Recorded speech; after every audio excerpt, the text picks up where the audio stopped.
Sabi ni Aaron, pinatawag mo raw ako? Walang galang niyang bungad sa direktor na makapasok siya sa opisina nito. Bumalik siya sa ospital pagkatapos ng family date at nang may hatid niya na sa kwarto ang bata. Tinawagan siya ni Aaron at pinababalik sa ospital para daw kausapin ng direktor. Ayaw pa sana nitong kausapin dahil sa nalaman niya sa buwisit itong anak at baka kaya siya pinatawag nito para kausapin tungkol sa ina. Have a seat. Sambit nito at saka minuestra ang visitor's chair. I need to talk to you. Whatever it is, tell me now. Malamig at walang gana niyang saad. Marami pa akong pasyenteng kailangang bisitahin at ayoko magtagal dito. Tumango ang direktor sa kanya. Sabi sa akin ni Aaron, nagkasakit ka daw kanina. Lagnat lang yon, di rin naman nagtagal. Sagot niya, yun lang ba? You have been tiring yourself, Isabel.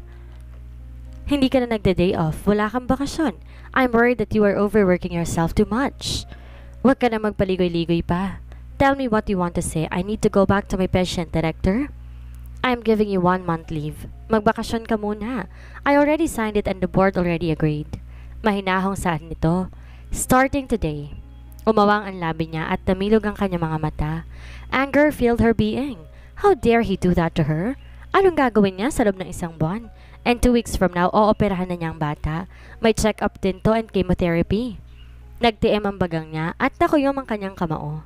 Ang mga kamay niya ay nanilisik at mata nakatingin sa direktor. Paano nga ang pasyente ko? May mga operahan ako sa sunod na araw at mga appointment ako with other patients. I cannot just leave them for this fucking 1 month vacation. They are more important. I know. Aaron will handle them while you're on your leave. Pigil nito sa kanya.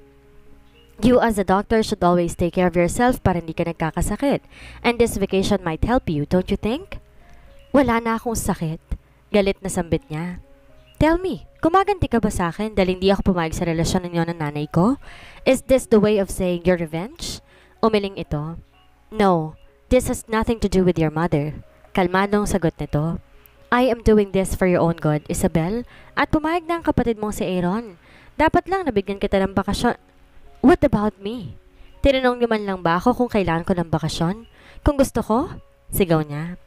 Basta na lang kayo nagdesisyon ang hindi hinihingi ang opinyon ko. Baka nakakalimutan mo kami ang may-ari ng ospital na to. Tumaas ang dalawang kilay nito at namamangha na nakatingin sa kanya. But I am the director. I can do whatever I want, Isabel. Nakangising nito at saka biglang sumeryoso. Kayo man na may-ari na sasaad sa protocol ng ospital na to na kung ginusto kong magdesisyon sa isang bagay, gagawin ko.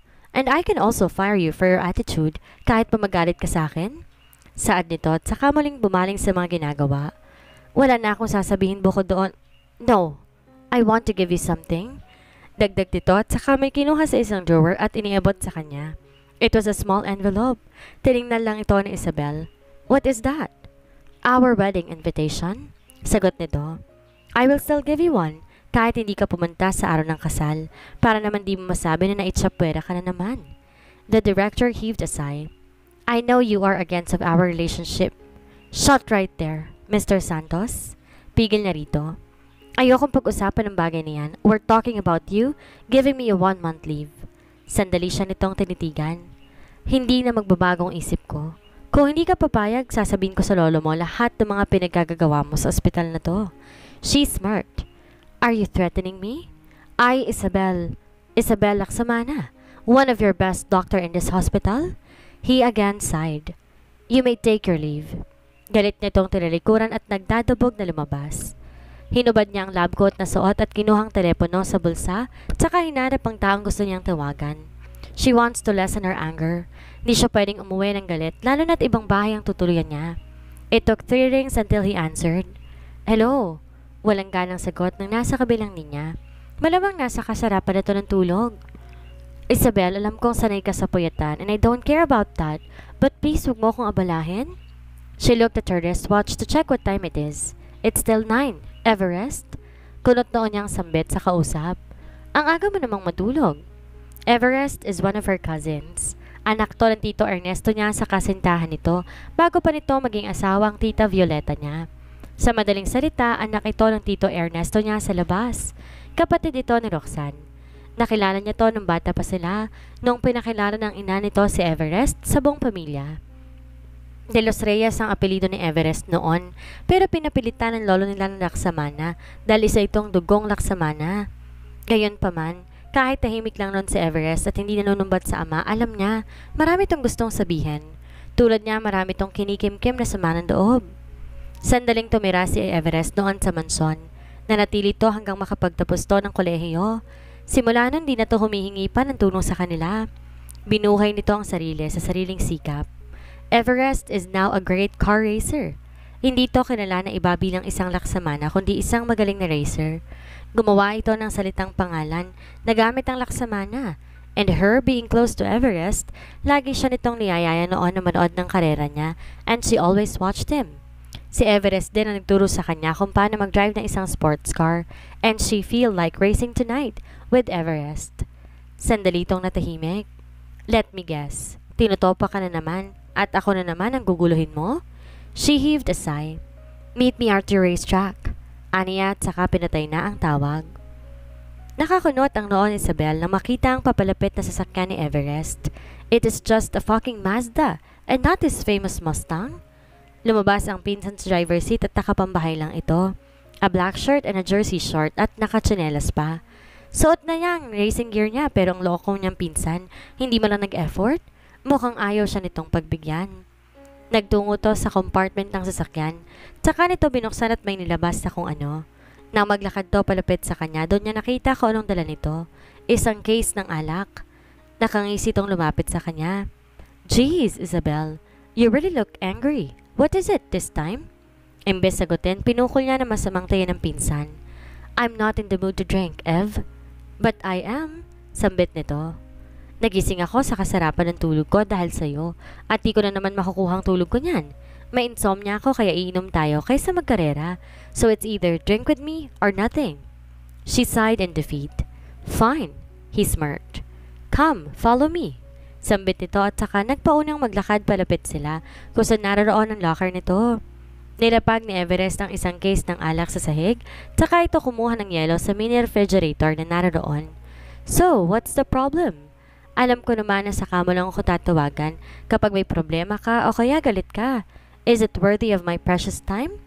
He is right. Everest has been a good listener to her. Maliban kay Aaron itong lagi niyang sinasabihan ng problema at lagi itong nakikinig at nagbibigay ng payo sa kanya. Umupo siya sa sahig. They gave me a one vacation, panimula niya. He laughed like there is no tomorrow. Para bang birong sinabi niya. Yun lang ba? He laughed again. Isabel, hindi problemang magkaroon ng bakasyon. Swerte ka nga isang buwan lang sa'yo eh. Ako, isang linggo lang tapos balik na naman trabaho. Pinukol niya na masamang tingin ng pinsan. At hindi ka matinong kausap ngayon. Natatawa tong binubuksan ng isang beer saka binigay sa kanya. Bigyan mo ako na matinong problema para matino rin ang sagot na ibibigay ko sa'yo. Ano bang problemang magkaroon ng bakasyon? Everyone needs to take a break once in a while. She shrugged. But I don't want to take a break. Alam mong di ako sanay na walang ginagawa at walang kinakalikot na pasyente.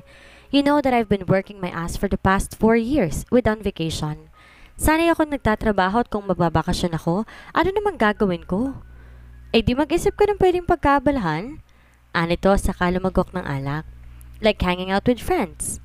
Oh, you don't have a friend. He chuckled. My bad. Bar hopping or traveling. She snorted. Boring? Your life is more boring, Isabel. Come on, you're not an old school. We're modern, and modern people do a lot of modern stuff. Saan nito at sa kapilang umiti? Like making out, looking for a boyfriend, and having sex with... Ouch! Di na nito natuloy ang sasabihin nang hilahin niya rito ang helmet niya at saka ito pinandilatan. Huwag mo kong itulad sa'yo. Singhal niya rito. I don't do that. Natatawang umiling ito. Nasasabi mo lang yan kasi hindi pa dumarating ang tamang lalaki para sa'yo. Pero kapag dumating na siya, tingnan ko lang kung di matanggal yung pagkabitter mo. That is not going to happen, Everest. Mariin niyang wika dito. Hindi ako magiging kagaya ng iba. People are just making their own fantasy to be happy. Kahit nakalatag na sarap nilang katotohanan, naghahanap pa rin sila ng kasinungalingan. Like you? Kumunot ang noon niya sa sinabi nito. What about me? Tulad mo. Nakalatag lahat sa harap mo mga bagay na po pwedeng makapagpasaya at makapagpatanto dyan sa sarado mong puso. Sambit nito habang matamang nakatingin sa kanya. And yet you're still avoiding them. Hindi siya nakapagsalita. Pilit niyang ipinapasok sa isip ang mga sinabi nito. Hindi lahat ng tao, kagaya ng ama mo Isabel. Hindi yung makakita ka lang ng isang broken family, feeling mo nagtaksil na ang isa sa kanila. Why don't you open your heart and start to trust someone? I don't believe like trusting someone. Nagkibit balikat siya. Though I met one. Patungkol niya kay Tristan. He told me his past, his girlfriend for 1 month cheated on... No, she lied to him. Meron ka long distance yung babae na nandito sa Pilipinas. She cheated on her boyfriend with a guy that I know. Tatango-tango si Everest sa kanya habang nakangisi. Kailan ka nagkaroon ng interes sa buhay ng ibang tao? She was taken aback at his sudden question. Nag-iwas siya ng tingin sa kanilagok ang kalahati lang ng alak. Are you starting to... Nope. Pagtanggi niya. That ain't gonna happen, Everest. Ngumisi na nakakalokong kanyang pinsan. You wanna bet? Inangat niya sa pinsan ng kanyang kamao at saka umingos. Bet to my fist. Everest just chuckled. Dahil lasing na si Isabel, nagpahid na lang siya sa isip pinsan niya. Ito na rin daw ang bahalang magdala ng kotse niya bukas ng umaga. On leave siya ngayon kaya pwede siyang matulog at magising lang kahit na anong oras niya pa gustuhin. She sighed as she slid the key to the gate of her house. Muli siyang bumuntong hininga pagpasok niya sa loob na makita kung gaano kadilim ang paligid, as if there's no one living in it. Mapakla siyang natawa. Wala naman talagang nakatira dahil hindi niya naman inuuwian. Once a month lang niya to bisitahin. Kung maisipan niyang linisin ang bahay. Paika-ika siya naglakad papunta sa pinto ng bahay niya. Ramdam niyang hilo pero kaya pa namang maglakad. Nang mabuksan ng pinto, kagad siyang pumasok sa loob. Her lighthouse is automatic. Mabubukas ang lahat ng ilaw na madaraanan niya at mamamatay kapag nalampasan niya. Her grandfather thinks she's a bit lazy for turning on the lights. Nung nasa mansyon pa siya ay madalas siya nitong utusan na buksan ang ilaw tuwing papasok siya ng banyo dahil tuwing magbabanyo siya sa gabi ay lagi siyang nabubunggo sa pader o kaya nadudulas. At ang dinahilan niya noon tamad siyang buksan ang ilaw. Kaya naman nung naisipan niya na bumukod na at nagpadesenyo ng kanyang bahay, lahat ng nasa bahay niya ay kagagawa ng lolo niya. Mula furniture, kulay ng pader, salamin, pinto, even her spiral staircase is all on her grandfather. All of it. Kagad siyang pumanhik sa taas at paika-ikang hinanap ang silid. The second floor has 5 rooms in it at malas niya dahil nasa pinakadulo na ang kwarto niya. Na makapasok ng kwarto niya, hindi niya na kinapapa ang switch button ng kwarto niya. Kaya binalot ng kadiliman ang buong paligid niya. Sumari rin ang ilaw sa nasa hallway, kaya memoryado naman niya ang kwarto. Alam niya kung nasa ng kama. Napangiti siya na makapa niya ang malambot na kama at kaagad siyang dumapa. Habang nakadapa, hindi niya rin maiwasan na sumagi sa isip niya ang sinabi ng pinsan niya sa kanya. Why don't you open your heart and start to trust someone? With that, a familiar face suddenly popped up in her mind. Second floor has 5 rooms in it at malas niya dahil nasa pinakadulo pa ang kwarto niya. Na makapasok na siya sa kwarto niya, kinapa niya ang switch button ng kwarto niya. Kaya binalot ng kadaliman ang buong paligid niya. A familiar face suddenly popped up in her mind. Why is he in my mind? Umuwi ba si Isabel kagabi? Tanong ng ina ni Tristan sa kanya habang kaharap niya mga ito sa pagkainan. Hindi ko ata narinig ang kotse niya. Pasimple niyang tinignan ng anak na kumakain ng omelette tsaka bumaling sa ina. Di siya umuwi, ma. Baka busy sa mga pasyente niya. Tinanong din siya ng anak niya kanina at ganun din ang sabi niya. Mukha namang naintindihan ng anak kaya hindi na to nangulit pa. Nakita niya ang panlulumos sa mukha ng kanyang ina. Akala ko nandito siya. Gusto ko sana siyang iyain mamaya. Nangunot ang kanyang noo. Ano meron mamaya? May family reunion tayo sa bahay ng Uncle Samuel mo mamayang tanghali. Sagot ng kanyang ina. They also want to see Francesca. Gusto ko rin sana ipakilala si Isabel sa kanila kaso wala siya. Nakangusong saad ng ina. Natigilan siya sa sinabi ng ina. Bakit niya gustong ipakilala ang doktora sa pamilya nila? Ano nila? Alangan namang ipakilala niya itong kasintahan kahit hindi naman. At kung pupunta sila doon, paniguradong makikita na naman niya ang pinsan niyang si Sonny at Johnny. Pati na rin mga kalaro ng mga ito na walang ibang ginawa kundi ang ibuli siya. Naalala niya na magbakasyon siya noon sa Pilipinas. Sa bahay ng Uncle Samuel siya tumuloy, sa mga pinsan lang niya naranasan ng masaktan ng pisikal. Di naman sa lampas siya, di lang talaga siya pumatol noon sa pinsan niya dahil una sa lahat, malaki ang katawan ng mga ito. Marami sila. Higit sa lahat, di siya tinuruan ng mga magulang niya na makipag-away. Di niya sinumbong ang dalawa sa kanyang mga magulang, kaya walang alam ang mga ito noon. Nilingon niyang anak at di niya maiwasang mag-alala para dito. Baka kasi awayin to ng mga anak ng kanyang mga pinsan, lalo na ngayon na wala itong ina. Pwede bang di na lang kami kasama ni Francesca? I want to have a father-daughter time with her. Pagdadahilan niya. His mom shrugged. Di ba nagbonding na kayo kahapon? Kasama si Isabel at ang anak mo? Hayaan mo namang makilala ng Tito Samuel mong anak mo. Isa pa, gusto na raw ulit makita ng dalawa mong pinsan. Aren't you excited? Pilit siyang ngumiti. I'm excited. Yay! Hear my sarcasm, please. Sayang at wala nga lang si Isabel. Malungkot na saad ng ina. Gusto ko sana ipakilala siya sa kuya at ate ko. Ma, me and Isabel are perfect for each other. Sansara ng kanyang ama habang umunguya. Kakaibang kislap ang mababasa sa mga mata nito. I like her even though she has a rude attitude, and she is beautiful. Segunda naman ng ina. Can you imagine how lucky you are to have her as a wife? He sighed. Mom, hindi kami mag-asawa.